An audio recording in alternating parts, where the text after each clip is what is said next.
Hello and welcome to Makers of Four, Master of None. Today we have a sheet metal model of a dancing lion. I picked this up when I was in Hong Kong back in April and finally got round to building it.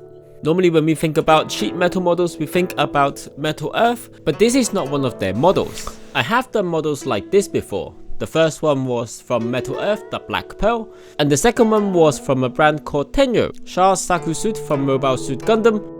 This model is from a company called Peacecool, and they also have quite a varied selection, so we're gonna have a try and see how it goes. It has 5 sheets and 122 pieces with a difficulty of 3 out of 8. Weird scale using out of 8 instead of out of 10, but we'll see how it goes. Let's open up the box and see what we get.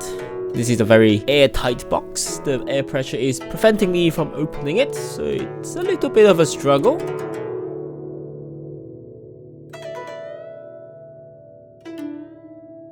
But we finally got there. First thing I found was some fluffs. I was looking at the model and I couldn't figure out where it was going, but I was actually just being a little bit dumb on that one.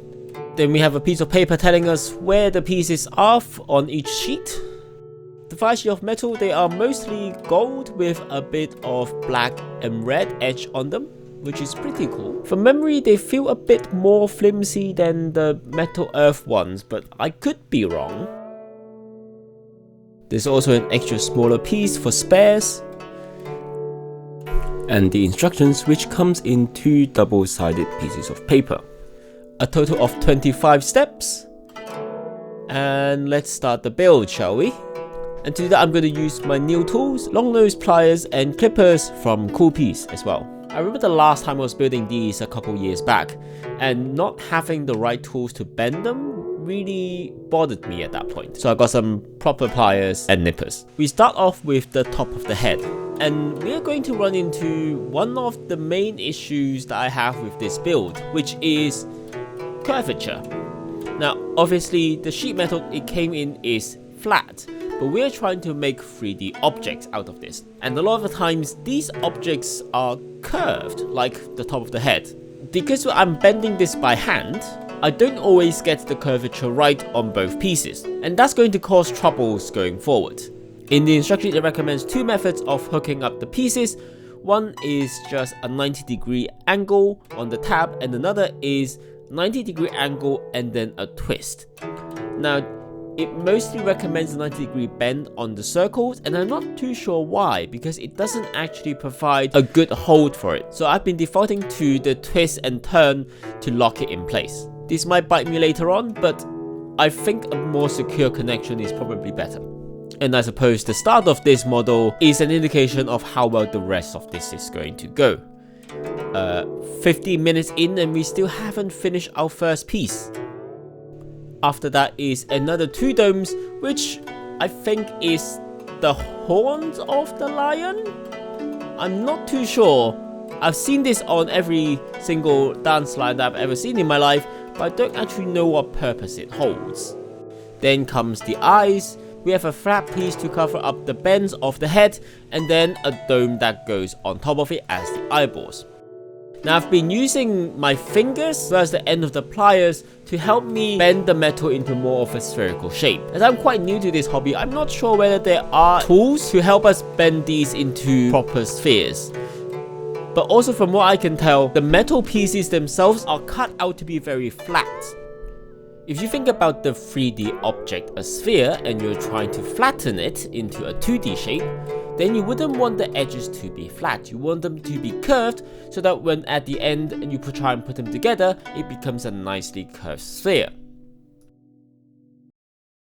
Personally, I think this model has the edges too straight, and therefore when you curve them, you don't make a nice sphere. So there's quite a lot of gaps in the model. Next comes the eyelid, and this is surprisingly difficult to line up.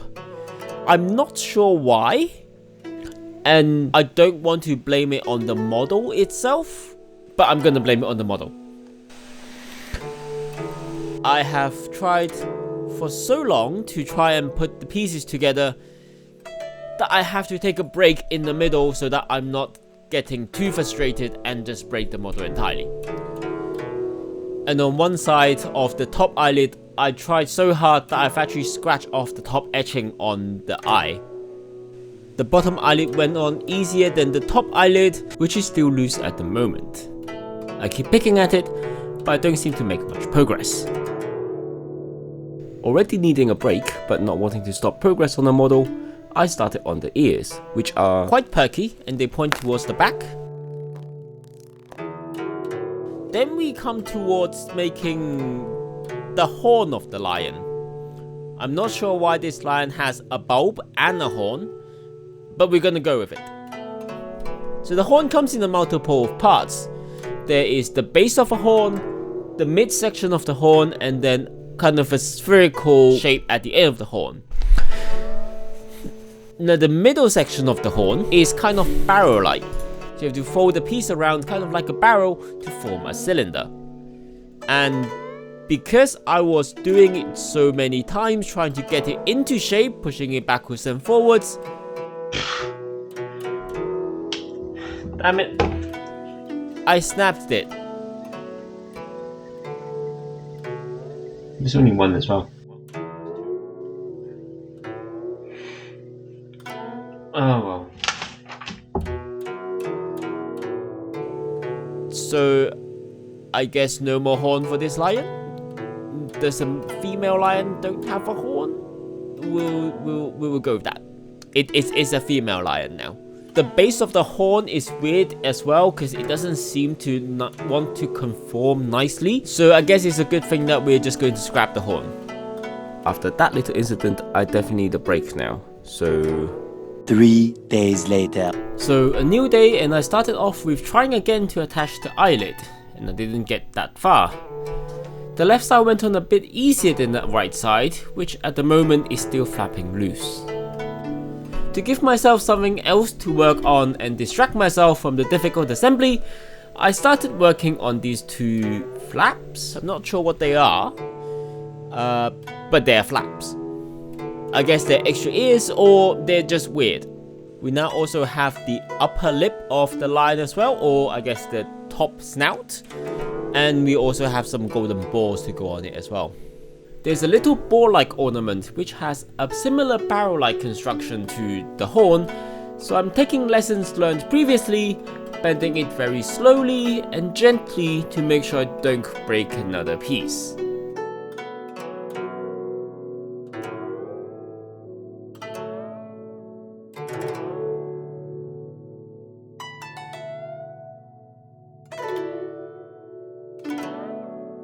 We have more accessories, adding horizontal cylinder type thing, and also the top lip to the snout. After that we have the bottom jaw to do, which has a very flat mouth. I remember when I was a kid, around 6, a dancing lion came up close and I shoved the performer a bag of lemon tea through the mouth. He gave it back to me though, during the dance. That was quite fun.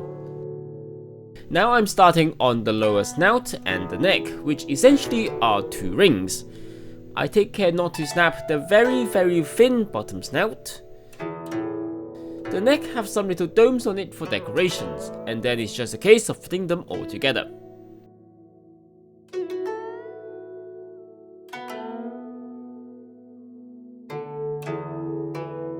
I did consider trying to put the horn back on, but decided to give up instead. I just don't know what to do with that piece. Knowing when to stop and give up is also an important skill to learn. And I also finally managed to attach the right top eyelid, which has been hanging loose all this time. Trying to fit the jaw and the neck to the head was a bit of a struggle, and it took a while. But we got there in the end, and we haven't destroyed the entire model. Although there is one thing I've forgotten, which I'll keep a secret for now until we get to that part. This model has taken me quite a lot longer. I wasn't quite expecting this model to take this long. It's 3 hours and we've just finished doing the head. And this is a 3-star model out of 8. I do have another one in the backlog that is a 7 out of 8 difficulty, so that's going to be a struggle. Now the build is becoming a bit repetitive, as the body is essentially the same construction as the neck, just with larger rings and more domes as the rings get larger. The body rings do flex a bit more than the neck as it is larger, so it makes the assembly a little bit more easier.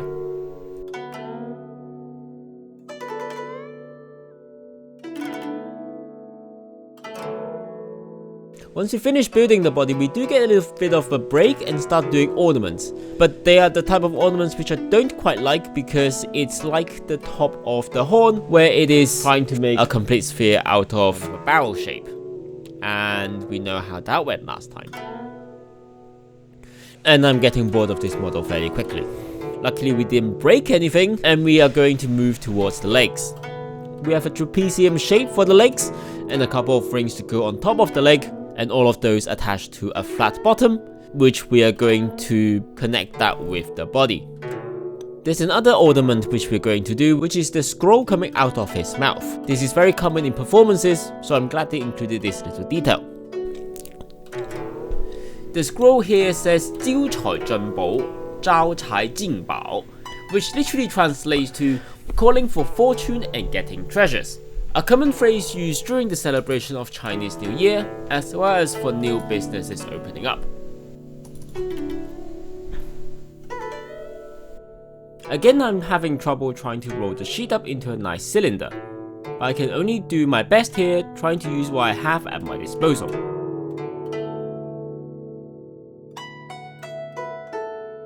I was about to put the ornament on when I noticed there was quite a large piece still on the metal sheet, and found that I had forgotten a piece earlier on, and that is its row of front teeth. Now it's very difficult trying to put something in when other things are in the way. I've also dropped the piece inside the lion a couple of times trying to get it lined up. After about 10 minutes of playing dentist with a patient that won't open wide, I finally managed to attach one side back on, but the other side I didn't quite manage, so it's just kind of hanging and loose, but no one's going to see it. He's going to be a little bit of a toothless. We'll try and hide that little dental embarrassment by putting the ornaments on.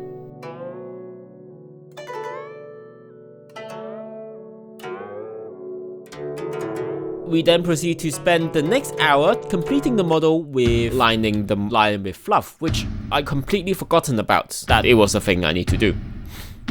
I stabbed the fluff through with the metal part and then did a curl to make sure it doesn't fall off again.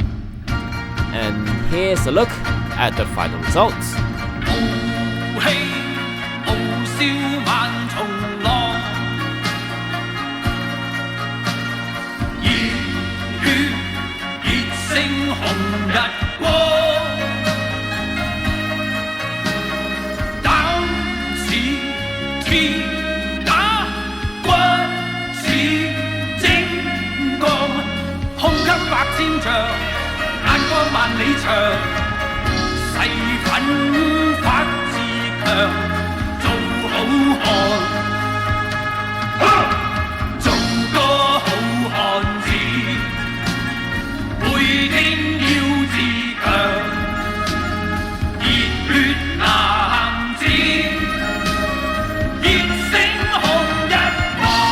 I don't think it's too bad. I don't mind that it doesn't have a horn. Obviously, it's not as intended and it's broken in pieces, but I quite like it. I think there is a fundamental flaw with the model itself, that none of the gaps can fully close, especially on the vertical bits. That, or we need a tool for the hobby which does this. And I might have a look into it before I build my next model. And maybe it might be something that I'm going to 3D print and design before I do it. So watch this space. And I'll see you on the next video on Makers of All, Master of None. Bye!